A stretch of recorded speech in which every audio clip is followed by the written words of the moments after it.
most important thing that I've done, I feel like, was come back to East Chicago to show these kids the, what's else there to life. 12 years old, I think I was staying on 3585 Block Avenue, right from a dangerous street called Guthrie. Just in between those two blocks, which is like a 2-block radius, a lot of things went on between the streets. It was just hard, just knowing every day you walk out the house, you have to watch your back or watch what's going on and watch your surroundings. It was tough, so, you went outside with a vicious thought of, anything could happen.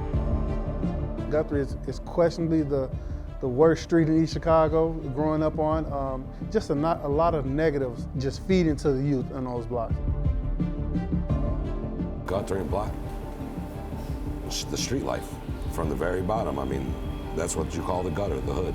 I mean, drug dealing, gang banging, people getting shot. I mean, it got so bad where Guthrie turned in from being Guthrie Avenue, they changed it to Martin Luther King Drive just to get the stigma away from the name it had maintained all the years.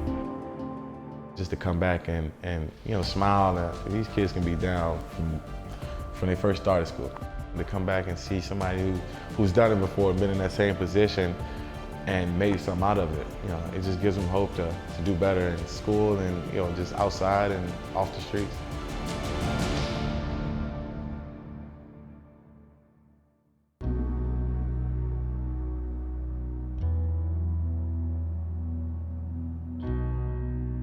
I ride past it every time I come back. I don't knock at the door or nothing, but just as soon as I hit that corner, I just turn and I know I'm on block. It's just like, it's been a long, long journey, I'll tell you that.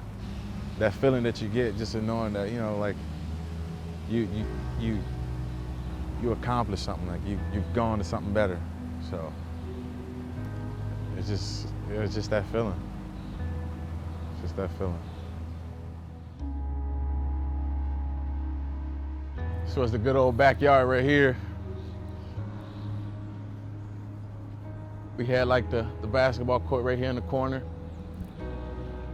When I say it used to be like 10 to 15 kids out here, I mean, just playing 31. Used to be crazy. We used to have squirrels sneak through the attic and stuff, like scratching on the walls, like you hear it at night. So you're like, oh my God. It was just, that's just how it was.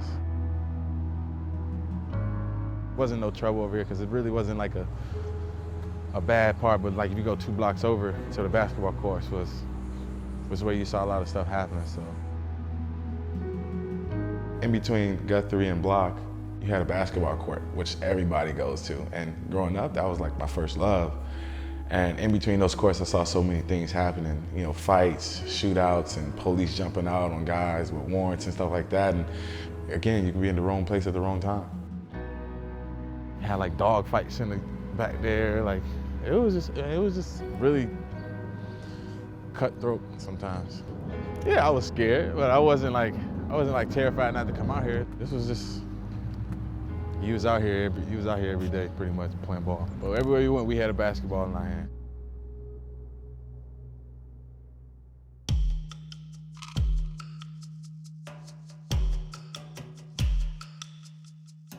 Basketball was the escape, man. I played basketball probably like 24/7.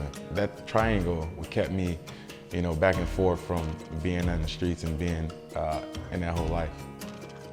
If you think he can move bodies on the football field, put that little basketball in his hands and they're getting out of his way.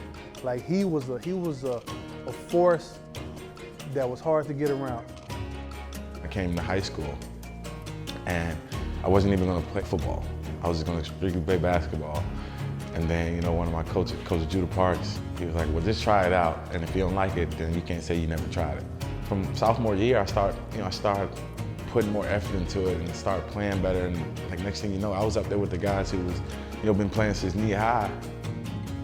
Kawann became a 2-sport athlete, excelling in football and winning a state championship in basketball.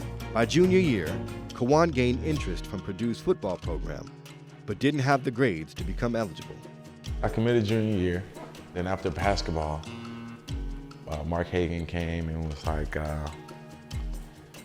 it's gonna be tough. You're not even in the core 40 classes that you need. You're way behind, so If you really want to do this, it's gonna be a journey.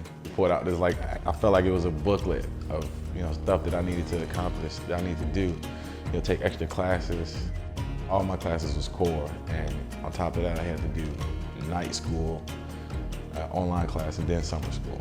Like it took nights, just staying up, crying, and frustration really kicked in, and that's when it tells me like be patient and be poised and just to adapt to the situation that you're in. When I got accepted, it was just tears of joy when I say, oh, I'm eligible now to go to Purdue. And I told myself that I wasn't going to leave until I get my degree.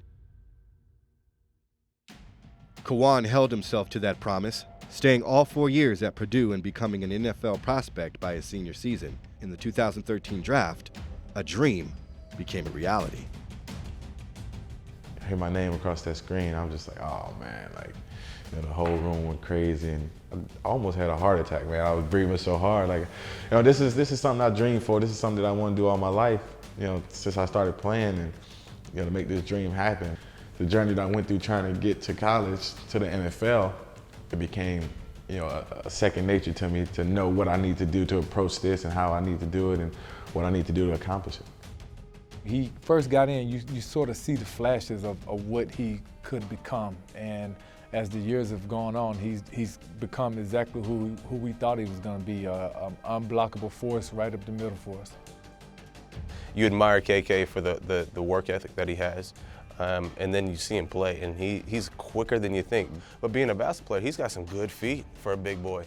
And I think those are the best ones when you talk about the defensive tackles, the guys that have great feet, great hands. They're able to move in and out and make a lot of plays, and the 2015 season was really his breakout year.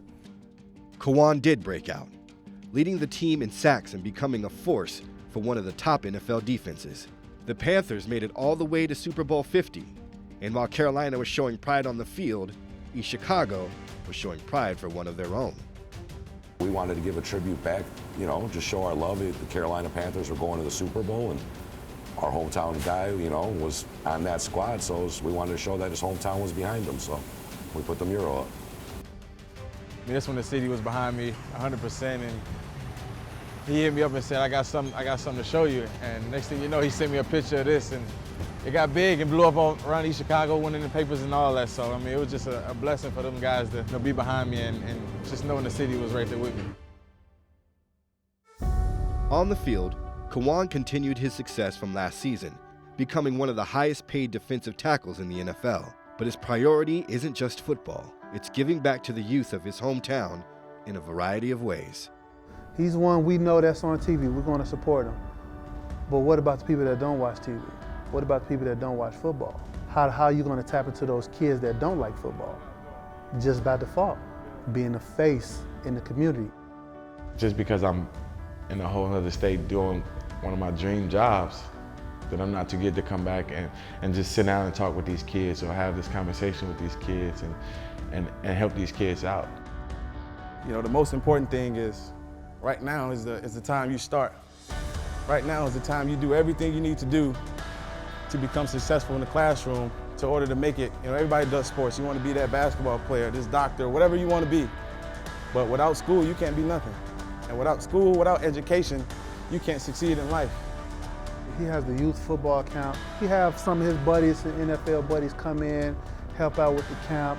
The kids absolutely love it. And everything he does, he makes sure he's there. He does college tours with the students.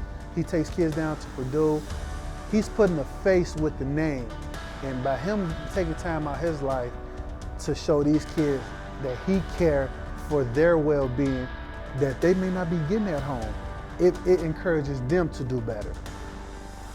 The real reason why, man, because I haven't had it when I was growing up, and that was something that I always wanted. I wanted to be able to go to somebody's camp or without paying, or be able to, take these field trips to different schools, or be able just to get out the city in general. A lot of people are not fortunate to do that. To show these kids the, what else is to life. As far as getting out of East Chicago, you got to be committed to have success and stay humble and embrace the journey. It's going to be a challenge, but you got to be committed to take on this challenge that you're going to be successful.